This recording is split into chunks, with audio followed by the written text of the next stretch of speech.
Salutations, this is Dave Degenerate. I'm going to be in my pajamas today because I had about 4 hours sleep last night and I've just woken up from an afternoon nap to try and compensate for that because, yeah, I know, that kind of day. Anyway, I'm going to be doing a few videos today, so there's going to be a few pajama-y videos. I don't know what I'm on about. That's not relevant. I'm going to be doing a lesson at the moment. This is going to be on open tunings because I think open tunings are actually pretty fun, pretty cool. So it's just going to be a rough little rundown of how, if you're someone who's used either drop tunings in the past or standard tunings, how you might want to shift over to an open tuning without just cheating and doing the whole basic, oh, let's just drum some open stuff here. So that said, I mean, a lot of people would cheat. Like this guitar, this is in open C. So that's C, G, C, G, C, E. I had to remember that. I'm also using EMGs through a very high gain amp because I like heavy stuff. Now if you've used drop tunings before, you're probably more familiar with this style of playing to some degree. You're basically, again, if you were going to play a power chord on the lower strings, it would be like if you were in a drop tuning, so you just bar the 3 strings down with one finger.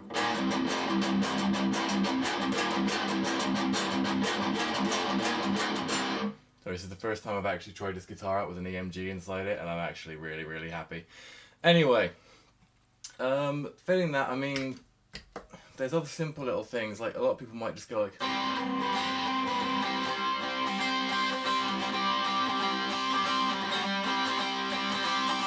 So I mean, yeah, you can kind of do it that way, where you're just sort of, kind of, basically fretting one note and then just strumming chords and just sort of moving it around.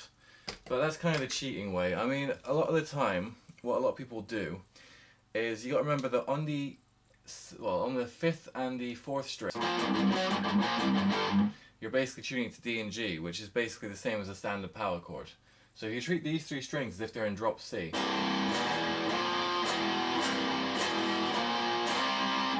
and then the other 3 strings are pretty close to standard, except that this one, the 2nd string, is tuned up a tone.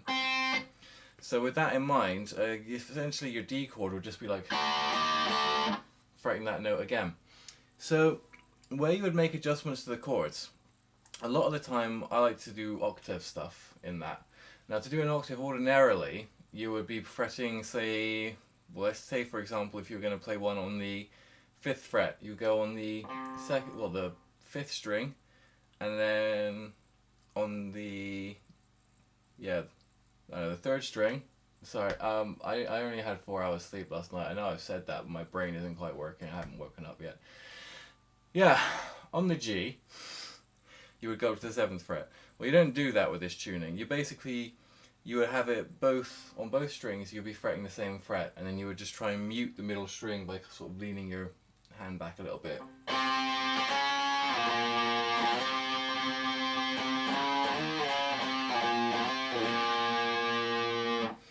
So, yeah, I mean, you can use the octaves quite interestingly when you do stuff like that.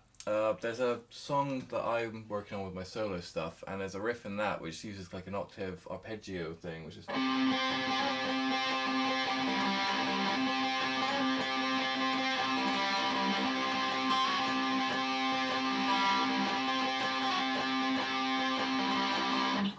And again, that's basically just using octaves, but because it uses those open notes and they're in that tuning, you can create some really nice little dissonant sounds out of it. Alternatively, and this is kind of a cheat way, but it is something that's pretty cool, you can actually play riffs that were originally written in other tunings, and then translate them into this, get kind of a jazzy dissonant vibe out of that. I'm not going to do an example of that because I actually did a video not that long ago that was called Classic Rock Songs in the Wrong Tuning, and that's basically what I did. I was playing stuff in this tuning, and it was all like these classic rock tracks, and that's kind of what the tuning I was using is. So anyway, with that in mind, I'm just going to let you guys experiment with that yourself now. But yeah, that's a few little tips. Use your octaves, experiment with your arpeggios and stuff, translate riffs that were previously in other tunings and all that kind of stuff, and have fun and just mess around. But yeah, essentially you've got higher stuff on these strings and a drop tuning on those strings, so it's as easy as that.